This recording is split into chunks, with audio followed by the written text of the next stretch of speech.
All right, troops.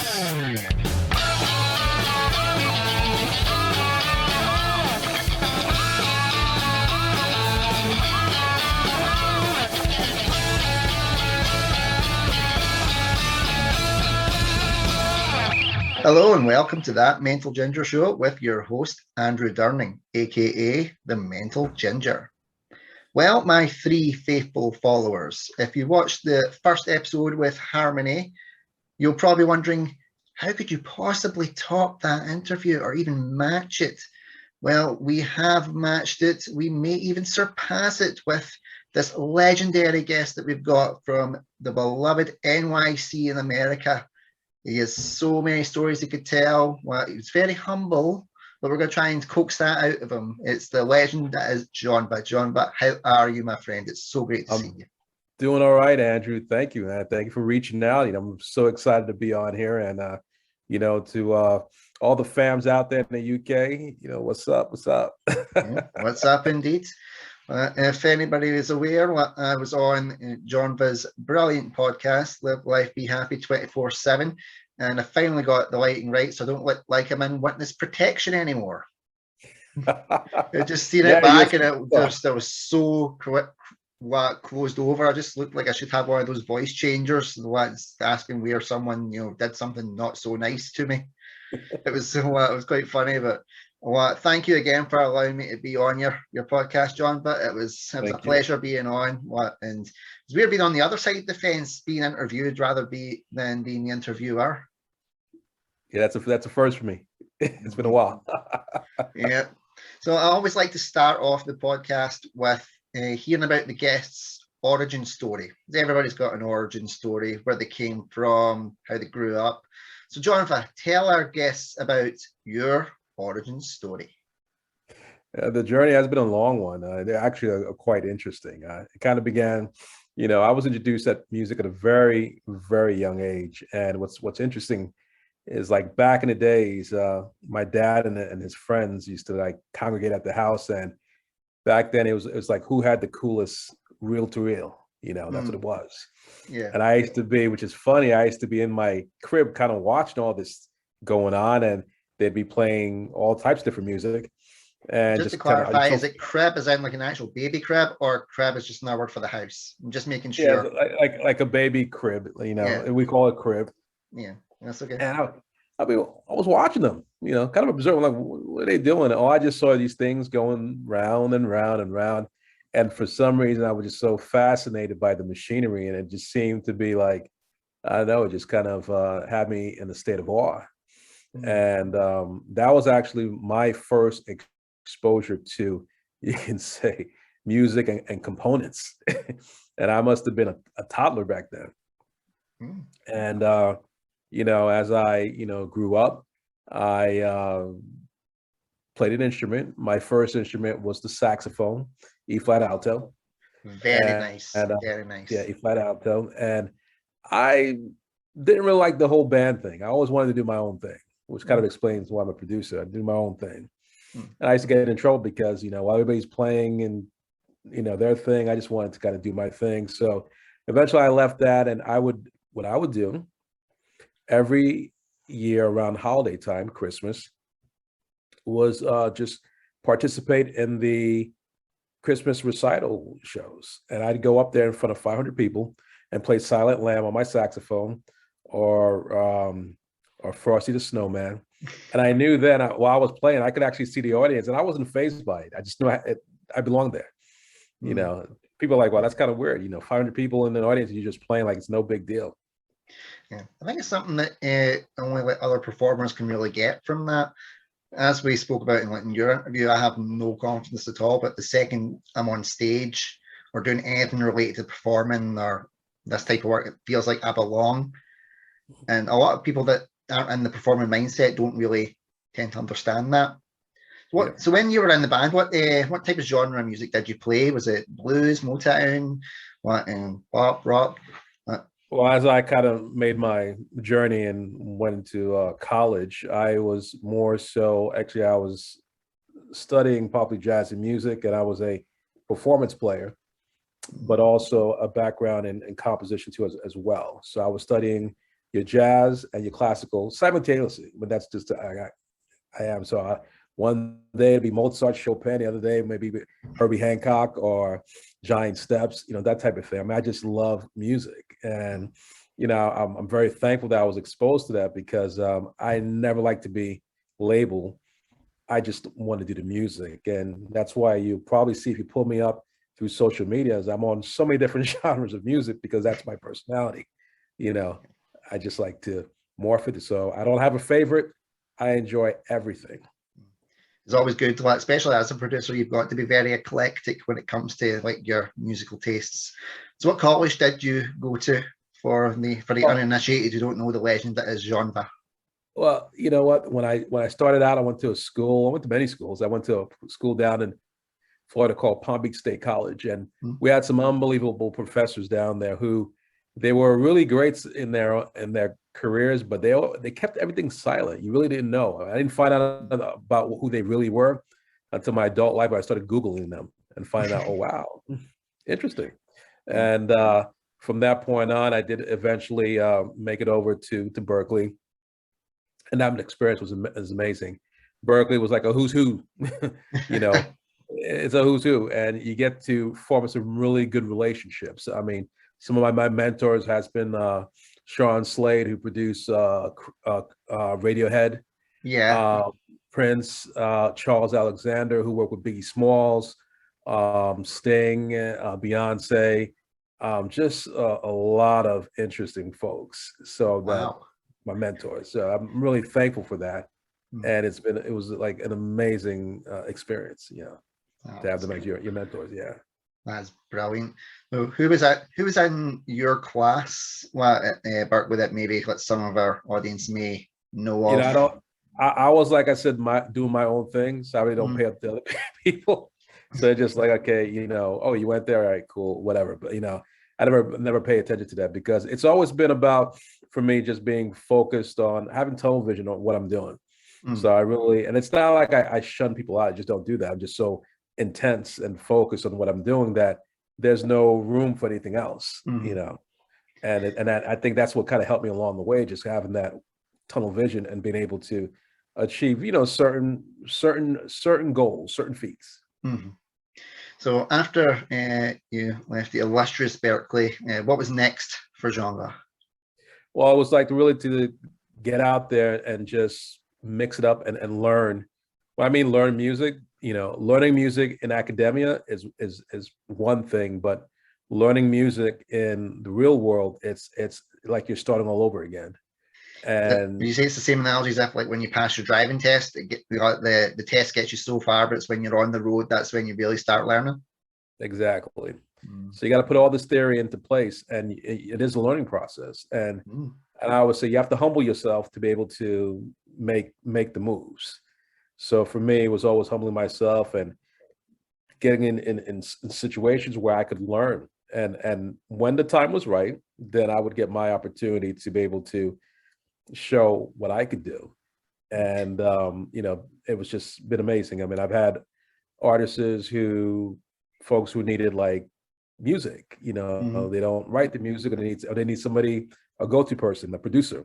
I'm the go-to guy. I can come in there and just sit down, tell me what you need, we'll have a conversation, and then start creating, if that's what you need. If you need something more in depth, I can just adapt to whatever the situation is. So I've been very fortunate to have some very interesting folks that kind of caught me in the studio, be like, hey, can you kind of write us a song or do some demo work? I'm like, all right, good, and just go ahead and just write it. Once I say was the most kind of like crazy, kind of out there demand, because as performers, we all know sometimes we can be a little bit eccentric, but that's how we're good at our craft. What would you say was the most nuts? I think the most nuts was I had to work on a demo project, and I think me and another writing partner, we kind of started like at 9 p.m. and went through the whole morning and went through all throughout the night. We didn't stop until like 8 o'clock the next morning and wrote 4 songs. And that was like for demo submissions. Yeah, it's that intense. But again, it goes back to the whole tunnel vision thing. When you have tunnel vision, it's nothing. It's just so focused. You won't be able to deviate. You're just locked in, And that's 4 different styles of songs have their own personality, their own characteristics. Yeah. But you would never know that it was all written in just like all in one shot. That's got to be, it's got to take like a toll on like not only like your physical health because you'd be tired, you'd be exhausted, but what impact would it have had on like your mental health? Because what you know as well as I do, like both have to be in sync, like to keep going, and writing what music is essentially pouring out your soul. It can be draining. How did you manage to kind of keep that balance in your head? Well, for me, it's therapeutic. Like I said, when you enjoy it, it's very therapeutic. So some people are like, well, that's a lot of work. Well, no, because I'm just flowing with the ideas, and just flow, and what I usually do if I get on the instruments, just the piano, I'm allowed to just be very intuitive and just kind of flow with it. So I'll just sit there and just play and play and play. I'm used to, when I was in college, I was used to training like maybe 10, 12 hours a day on the piano. So that's not that difficult. It takes a certain type of discipline to do that. For our audience, how many instruments do you play? I play the piano. I play, of course, keyboard, synth, acoustic, and an electric guitar as well. Wow. What? And what about the saxophone? You ever pick that back up again? You know what? When I play the sax, it's not for the world. It's just when I just want to kind of doodle around. I just need to kind of relax and just pull it out and like play some songs or do some scales, when I have it around me. And that's just like almost like somebody needs to do yoga, to start doing push-ups. I just kind of pull it out. If it's around me, then just start playing and just do scales. And then that's my way to kind of decompress. What would you say was the main kind of reason for going into like the producing side rather than like getting yourself out there? Because you can play many instruments, like you're very talented. Well, you're such an articulate speaker as well as a great composer. What made you choose like going down the helping others route instead of like what so many artists can do, which is going down the selfish route and kind of helping yourself? Well, I found that my mom always has a saying, when you reach a certain levels, you must give it back. So when I sit down and work with artists, or even as a mentor, because I do mentor young up and coming producers, songwriters, it's just to kind of help them. Because I remember when I was starting out, I had professors that gave me that opportunity and invested their time into me. And I always said, when I reach a point where I can kind of give that support, I would do the same. But of course, we have to build a relationship, because we need to make sure we're definitely on the same page. And that's what I bring to the table. Not everybody can make a record. I'm skilled in making a record. And that's a special craft as opposed to just playing an instrument, because there's a science behind that. There's a science, there's a sense of emotion that you have to bring to it. So it takes a lot of work. A lot of folks are not able to do that. So they need somebody who has these kind of skill sets to bring their vision into a sonic representation.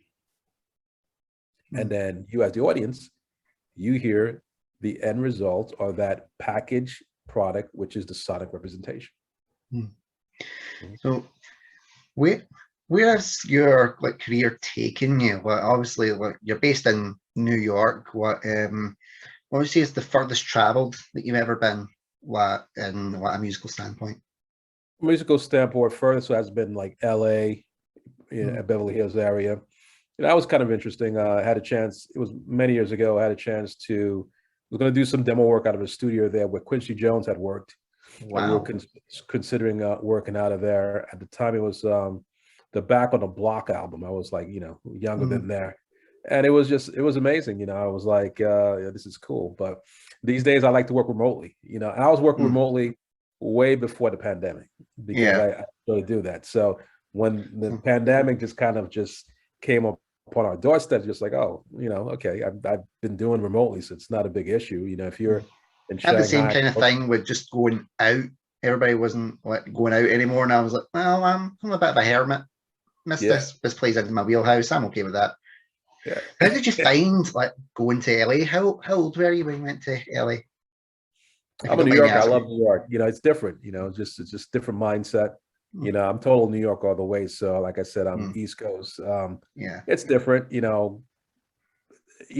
wonderful people out there, but I'm so bred in New York. That's all I live and breathe. But if the opportunity presents itself, yeah, I'll go out there and do some work. But I like my New York. Mm. Well, have you ever had to do work on like the video side of it, like music videos, like production, as well as all like the music production? I do music production, yes. Yeah.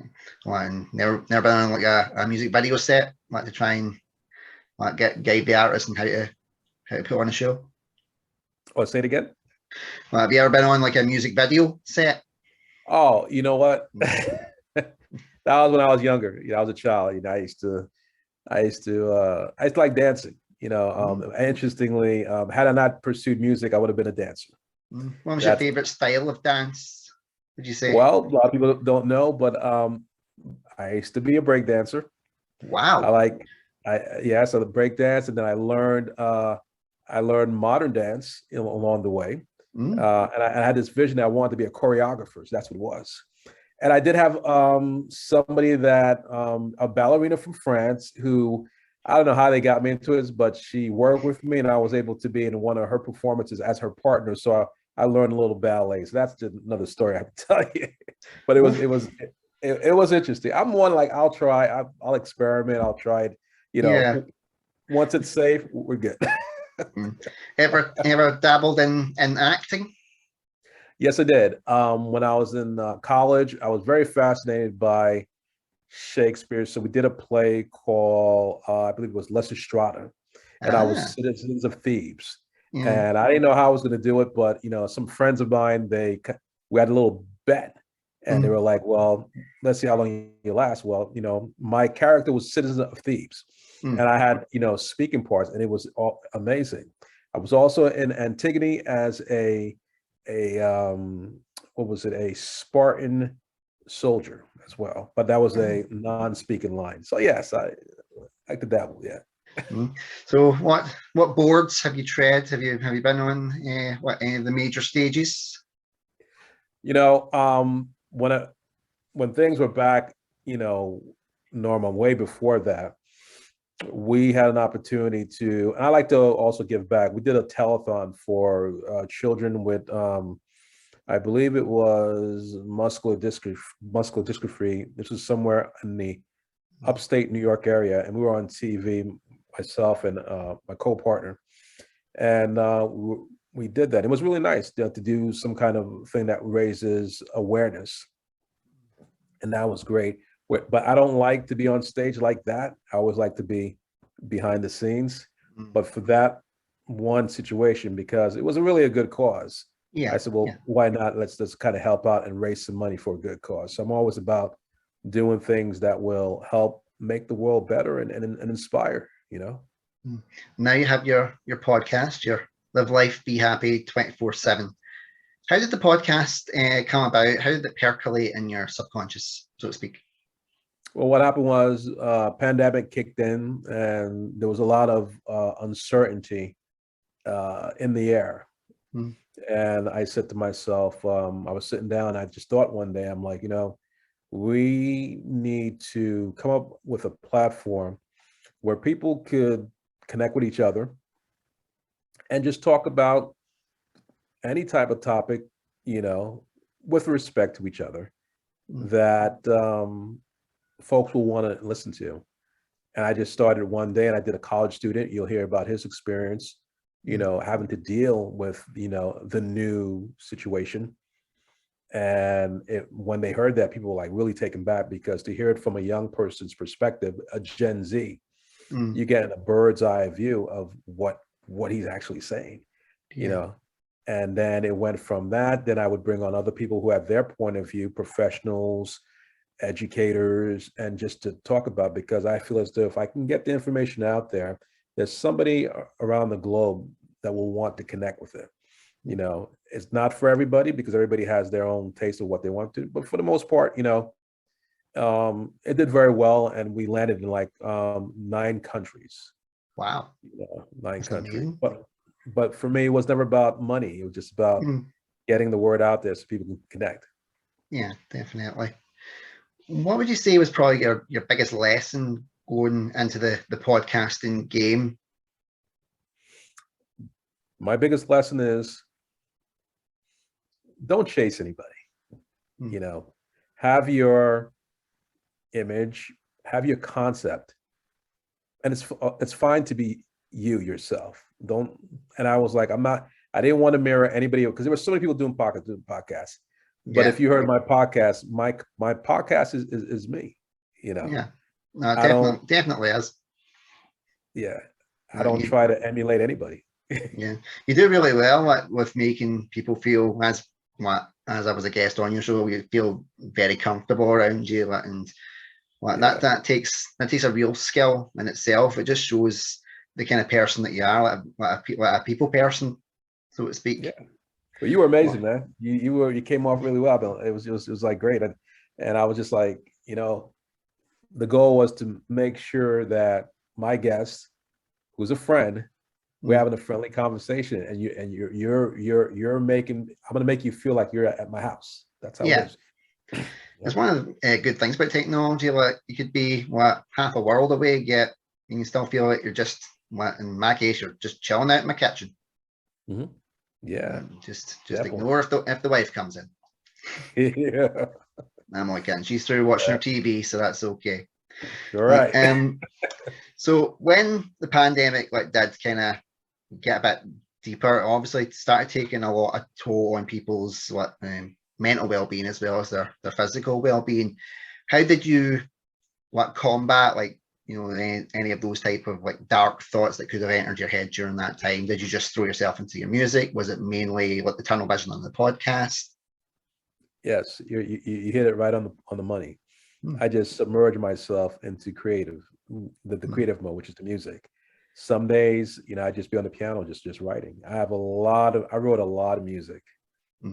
I worked, demoed with folks who were looking for, to just do collaborations. So I did a lot of music, and the podcast always, keeping folks and people like, wow, you did that for almost 2 years. Yes, I did.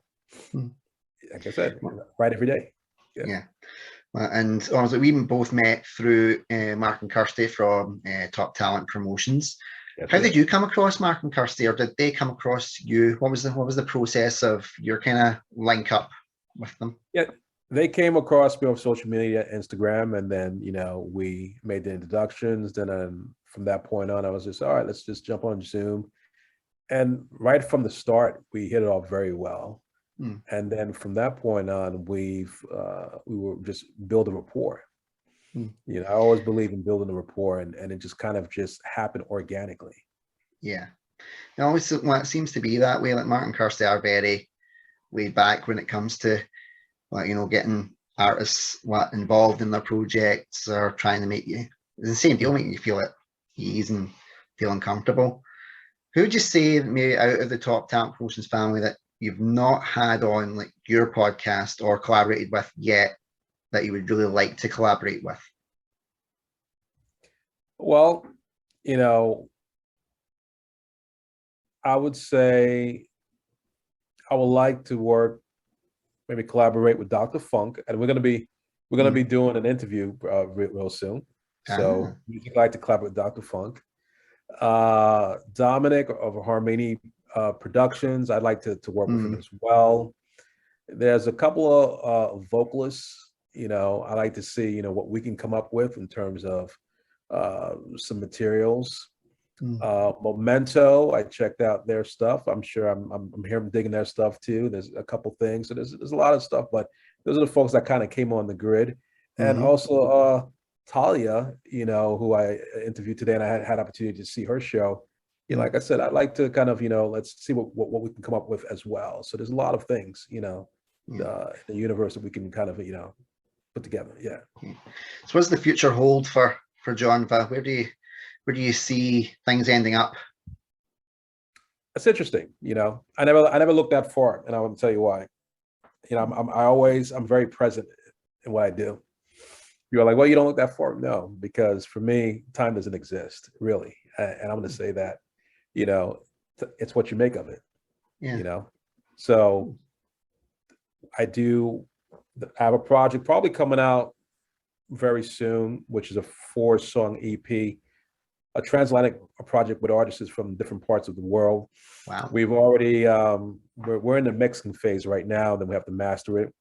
Mm. I also have a collaboration with a very, very talented performer from the UK named Adam Wed, a good friend of mine, Ah. whose bandmate was Ed Sheeran. Ed Sheeran played Wow. bass, so we got some stuff going. Yeah, we got. Fellow And then I redhead. got another. Yeah, I got another song I'm working with an amazing singer. Her name is BB Phoenix, also from the UK. I'm getting a lot of stuff from the UK, and we're coming out with some material that I'm writing for her as well. So, like I said, kind of pretty busy. And another one, like I said, I can't really drop the name, but this is somebody from, we can say, I can share this. They're from the Broadway world. Right. They've been on many top shows, performances like Rent, Hair. Oh. Okay, I can't Wow. really say the name because I'm under NDA. That's all right. That leaves our audience wanting more. Hopefully, if you come back on. We're working on her stuff right now, new material for her. So and it's a hard. There we go. Well, that was another little subtle one that you just put in. Yeah. So tell our audience where they can find what the legend that is Jonva. Because I love Instagram so much, you can find me. You can look up for me on Jonva Ven official 2.0. Andrew can kind of throw the link out there on his podcast. Definitely, there'll be links to the socials once I figure out how to copy and paste. Yeah, you can find me on there. As we're starting to come up in time, I'll come to the final question that I ask all my listeners, about the whole 2 that have been on so far. If you could give one piece of advice to anybody that's struggling with mental health issues right now, what would that piece of advice be and why? Okay. I would say to find your voice. And to find your voice is to be quiet for a moment. Once you have that quietness, everything will come full circle. And you don't have to worry. It's really good advice. Now we come to the final section of the show, which is Ask Andrew Anything. For anybody that has been listening to the show, this is where, after me grilling the guest for about 20 to 25 minutes, I give them a chance to ask me a question, something that I have to answer wholeheartedly, 100%, no filters. Jonva, do you have a question for me? Oh, yes, I do. Yes, I do. You've been an amazing host. And like I said, I want to say, thank you for bringing me onto the show. My question to you is, where do you go from here, with this show? Because I like this show. So well, thank you very much. And it's a pleasure to have you on, as with any guest that somehow agrees to be a part of my madness. Where I see it going is it's kind of the same way that you look at things. Well, let's live in the present. Right now, I've just found the groove to get back into doing the interviews again. My confidence is starting to come back. Okay. Finally feel like I've got that bit of time to myself again where I can do it. And got quite a few interesting guests lined up.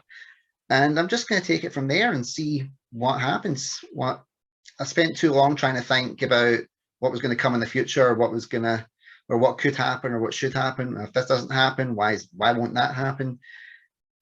And it burns you out. I can't think like that anymore. And as long as I've got this to do, and I get to speak to wonderful people like yourself and Harmony and the many guests I've got lined up, as long as I get to have these conversations and find out a little bit of new information every day, and my kids are happy, and my wife can tolerate me, then I'm okay. Then I'm pretty happy. I'll keep going, and I'll keep helping in any way I can with people. And if it helps one person, put a wee smile on their face, even for a second, then it'll been worth it in my eyes.